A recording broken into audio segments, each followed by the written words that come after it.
Assalamualaikum warahmatullahi wabarakatuh. Perkenalkan, nama saya Rosnawati Hado. Saya dari jurusan Ilmu Al-Quran dan Tafsir semester 5 Fakultas Sosuluddin dan Dakwah dari kampus IAIN Sultan Amai Gorontalo. Nah teman-teman, kali ini saya akan menjelaskan sedikit terkait aliran-aliran tafsir, di mana saya akan berfokus pada aliran tafsir bil matsur. Untuk itu, teman-teman perlu ketahui dulu apa sih definisi dari aliran tafsir ini.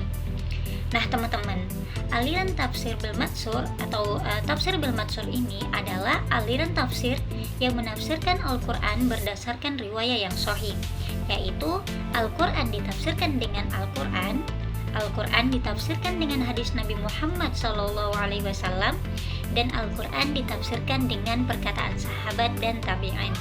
Intinya, makna ayat diambil dari sumber wahyu dan generasi awal, bukan dari logika bebas atau spekulasi pribadi.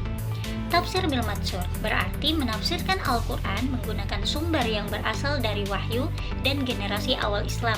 Artinya, ketika mufasir ingin menjelaskan suatu ayat, ia tidak langsung memakai akalnya sendiri, tetapi mencari dulu penjelasan ayat itu dari ayat lain, dari hadis Nabi, atau dari penjelasan para sahabat.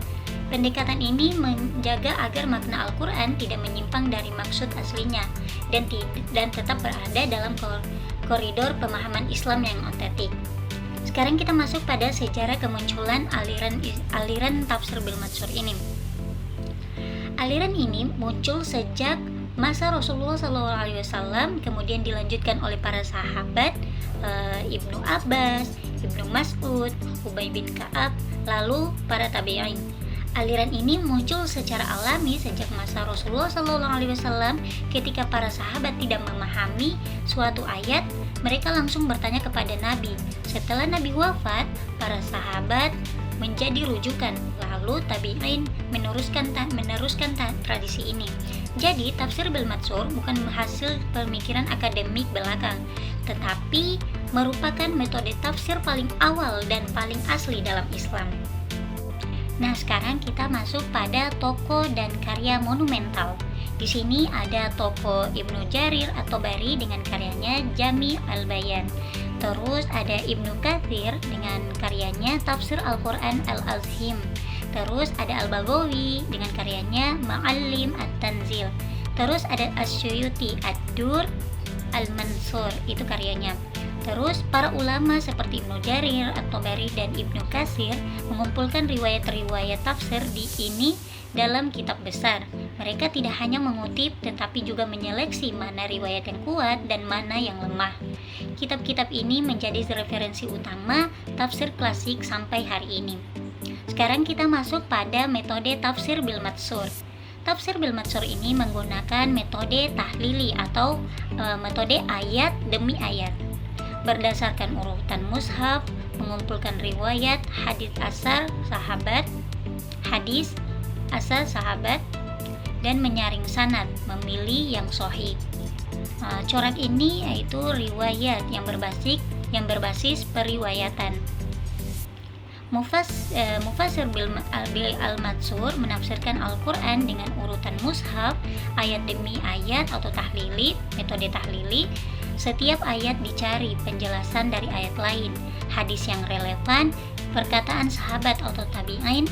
Jika tidak ada riwayat, mufasir biasanya berhenti atau hanya memberi makna bahasa secara terbatas. Seperti itu teman-teman.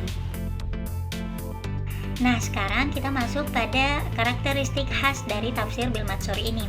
Nah, teman-teman di rumah perlu ketahui, tafsir bil matsur ini lebih dominan kutipan ayat, hadis, dan atsar, minum opini pribadi, dan sangat berhati-hati terhadap tafsir rasional, menjaga kesinambungan pemahaman generasi awal. Terus ciri khas utama dari aliran tafsir ini adalah kehati-hatian, tidak banyak spekulasi, tidak banyak opini pribadi, tetapi penuh kutipan dalil. Fokusnya bukan pada relevansi modern, tetapi pada keaslian makna. Nah, sekarang kita masuk pada kelebihan dan keterbatasan dari tafsir bil matsur ini.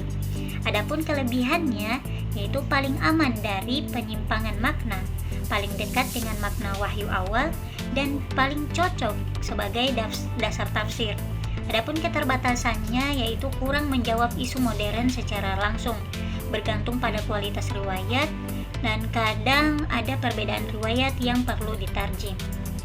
Kelebihannya adalah paling aman dari penyimpangan dan paling dekat dengan makna wahyu, namun keterbatasannya adalah kurang responsi terhadap problem zaman modern karena terikat pada riwayat klasik. Sekarang kita masuk pada contoh penafsiran tafsir bil mansur ini. Teman-teman di rumah boleh silakan buka Quran surah Al-Fatihah ayat 7 yang berbunyi A'udzu billahi minasyaitonir rajim. Bismillahirrahmanirrahim. Shiratal ladzina an'amta 'alaihim ghairil maghdubi 'alaihim waladdallin. Yang artinya yaitu jalan orang-orang yang telah engkau beri nikmat, bukan jalan mereka yang dimurkai, dan bukan pula jalan mereka yang sesat. Penafsiran bil mansur, Ibnu Katsir menukis hadis Nabi Muhammad SAW, orang-orang yang dimurkai adalah Yahudi dan yang sesat adalah Nasrani. Hadis ini dikutip dari hadis riwayat Tirmidzi. Terus teman-teman buka Quran surah An-Nisa ayat 69 sebagai contoh ayat yang kedua, yaitu yang berbunyi Bismillahirrahmanirrahim. Wa may yuti'illah war rasul fa ulaika ma'al ladzina an'ama Allahu 'alaihim minan nabiyyin was-siddiqin wasyuhada'i was-shalihin wa hasuna ulaika rafiqa. Yang artinya siapa yang menaati Allah dan Rasul Nabi Muhammad SAW, mereka itulah orang-orang yang akan dikumpulkan bersama orang-orang yang dianugerahi nikmat oleh Allah, yaitu para nabi, para pecinta kebenaran, orang yang mati syahid, dan orang-orang soleh. Mereka itulah teman yang sebaik-baiknya. Quran surah An-Nisa ayat 69. Dalam Quran surah Al-Fatihah, itulah contoh dari dua ayat contoh dari tafsir bil mansur ini. Mungkin itu saja sedikit pemahaman dari saya tentang aliran tafsir bil mansur ini. Untuk teman-teman, terima kasih sudah menyaksikan pemaparan saya. Lebih dan kurangnya saya mohon maaf. Wabillahi taufiq wal hidayah. Wassalamualaikum warahmatullahi wabarakatuh.